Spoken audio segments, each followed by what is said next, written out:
Sumainyo ang Panginoon. At sumayo rin. Ang mabuting balita ng Panginoon ayon kay San Lucas. Papuri sa iyo, Panginoon.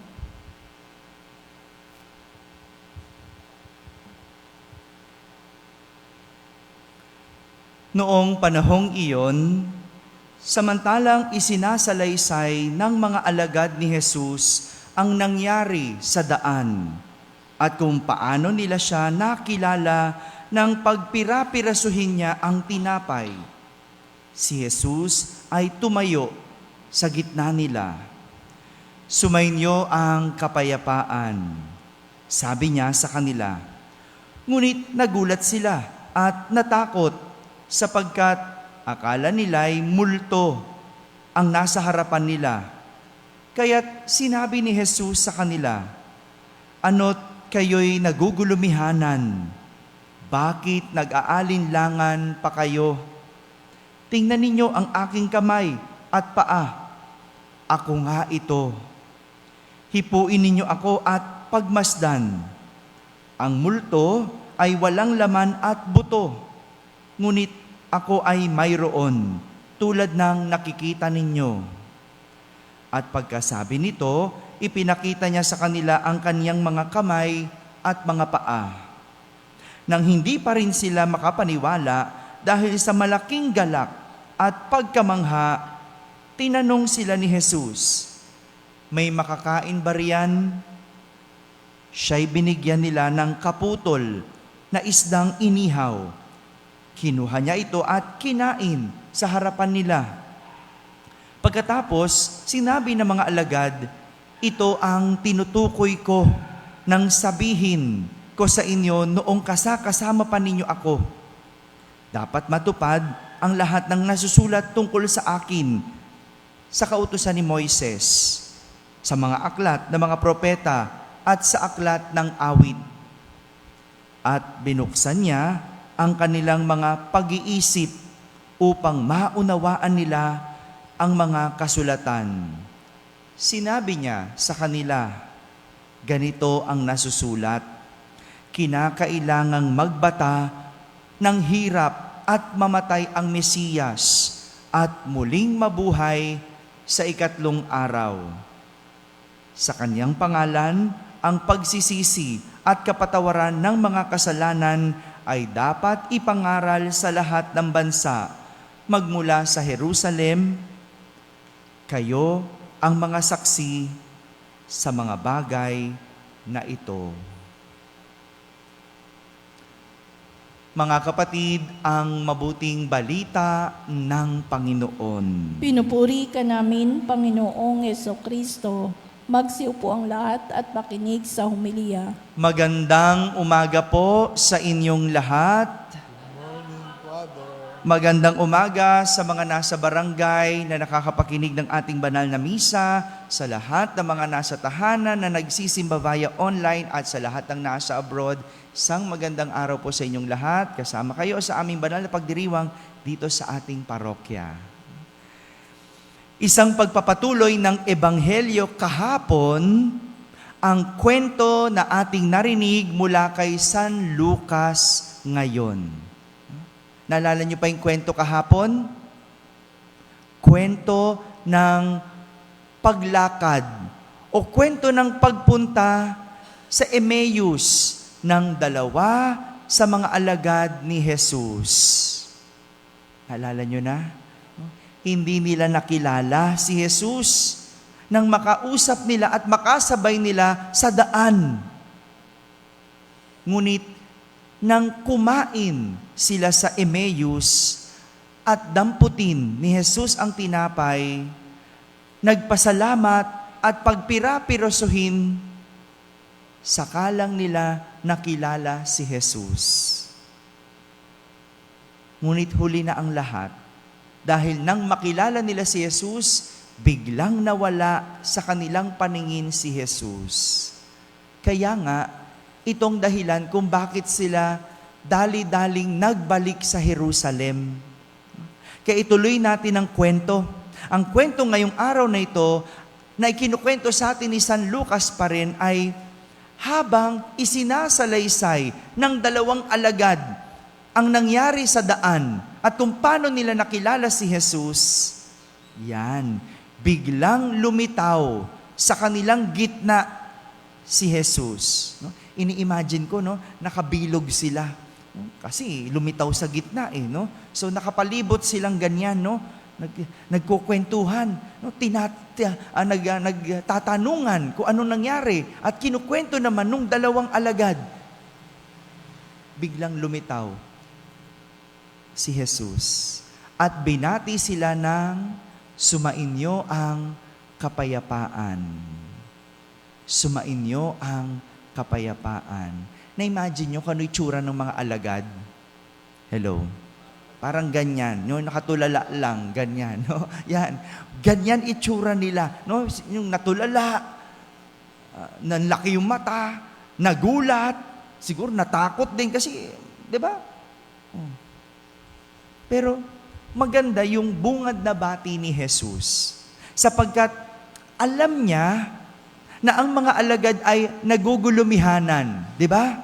Alam niya hindi mapagtagni-tagni ng mga alagad kung paano nangyari. Walang laman yung libingan, nagpakita sa daan, no? Paano nangyari, no? Siguro nagugulumihanan ng kanilang isip sa mga nangyari at nangyayari. Hindi matahimik ang kanilang isip dahil sa hindi nila lubos na maisip na posibleng mangyari ang nangyayari. Ano bang nangyayari? Nagpapakita si Jesus. Nabuhay si Jesus. Hindi po ba? Mahirap kalaban ang isip. Mahirap kontrolin kung madami tayong iniisip. Lalo na kung naglalaban-laban yung isip, Sinasabi ng isip, sige. Sinasabi ng isip, hindi totoo yan. Di ba? Ang hirap kontrolin ng isip. Lalo na kapag hindi tugma ang mga nangyayari sa nasa isip. At kapag hindi mapaniwalaan ng isip ang kanyang mga nakikita. Kaya nga, marami ang may issues ngayon sa isip. Di ba? Maraming ang may mental health issues. Dahil maski ang isip ay nagdudulot na din ng sakit. Pero ganun pa man, ipinapakita ng kwento ng Pasko ng muling pagkabuhay ni Jesus na sa kabila ng lahat ng ating alalahanin, sa kabila ng lahat ng ating iniisip at mga intindihin, handa si Jesus na tayo ay pakalmahin. Pakalmahin. Siya ang nagbibigay sa atin ng kapayapaan. Peace. May dalawang pwedeng kahulugan ang bati ni Jesus na sumainyo ang kapayapaan. O sa Ingles, peace be with you. Dalawa ang pwedeng kahulugan nito. Una, kay Jesus, nagmumula ang kapayapaan. Yung peace be with you ni Jesus, yung sumainyo ang kapayapaan, ay isang pagbati o greetings. Sa gulo ng ating buhay, kay Jesus natin makukuha ang kapayapaan. Iba bumati si Jesus. Kung tayo, paano tayo bumabati? Di ba? Sasabi natin, magandang umaga, hello, hi, di ba ganon? Tayo bumati. Pero si Jesus iba. Pag bumati, sumainyo ang kapayapaan. Bakit kaya? Pero siguro, alam ko kasi alam ni Jesus, kapag siya'y bumati, ang mga tao may daladala sa isip. Gumugulo ang puso. May bit-bit. Kaya nga pag ang Diyos bumati, na sumainyo ang kapayapaan, ibig sabihin nito, nagbibigay siya ng kapayapaan. Ito yung klase ng katahimikan at kapanatagan na nasa loob ng puso ng isang makadiyos. Kaya nga, kahit ang isang taong makadiyos, kahit ang hirap ng buhay, laging payapa ang isip dahil nasa Kanya ang Diyos. Kaya lang naman tayo nag-aalala kasi wala sa iyo ang Diyos. Kaya ka lang naman ang dami mong iniintindi at iniisip kasi wala sa iyo ang Diyos. Pero kung nasa iyo ang Diyos, hindi ka mag-aalala. Kung nasa puso mo ang Diyos, hindi ka mangangamba. Kasi alam mo, kakalmahin ka ng Diyos. Kaya nga kapag ang daming iniisip, magdasal. Hello? Magdasal para sumaatin ang Diyos. Tingnan mo, kaya pagkatas magdasal, hindi ba, napapanatag tayo? Bahala ka na, Lord. No? Sige, ikaw nang bahala, Lord. No? Kasi sumasa iyo ang Diyos. Yan ang ibig sabihin ng sumainyo ang kapayapaan. Isang pagbati. Pangalawang ibig sabihin ng sumainyo ang kapayapaan, para kay Jesus, sa Kanya nagmumula ang pakikipagkasundo. Ibig sabihin, isa itong pakikipagbati. Alam niyo yon? Pakikipagbati. Kapag ikaw ay may kagalit, anong ginagawa mo? Nakikipagbati. Pero kapag ikaw ay may kagalit, hindi mo kayang makipagbatian. Tama? Di ba? Hindi mo mabati, di ba? Kaya pag nasa simbahan at yung kaaway mo nasa likod, pag peace be with you, hindi ka makalingon. Di ba? Pag yung kaaway mo nasa kanto at dadaan ka, iikot ka. Kasi hindi mo kayang batiin. Hindi mo kayang makipagbati. Pero si Jesus, bumabati ng sumainyo ang kapayapaan. Ibig sabihin, ito ang kanyang pakikipagbati. Pakikipagkasundo. Ang galing, no?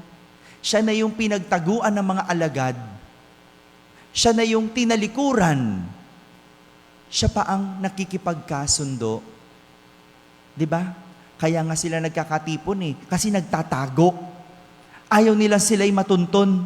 Kaya nga yung dalawa, umalis sa Jerusalem. Nagpakalayo na ng daan. Tinalikuran na. Pero tingnan mo, si Jesus pa rin ang nakikipagkasundo. Para bang pinapakita ni Jesus na kahit wala siyang kasalanan, handa siyang makipagkasundo. Handa siyang makipagbati. Kaya nga, pag tayo'y nagkakasala, huwag na tayong mahiya na lumapit sa Diyos. Kasi bago pa tayo lumapit sa Diyos, alam niyang handa na siyang patawarin tayo. Siya na ang nakikipagbati. Mga kapatid, ang kwento ng Pasko ng muling pagkabuhay ni Jesus ay ang pagiging payapa ng tao sa piling ng Diyos. Ulitin ko po, pagiging payapa ng tao sa piling ng Diyos. Dahil sa pakikipagkasundo ng Diyos sa tao. Amen? Amen.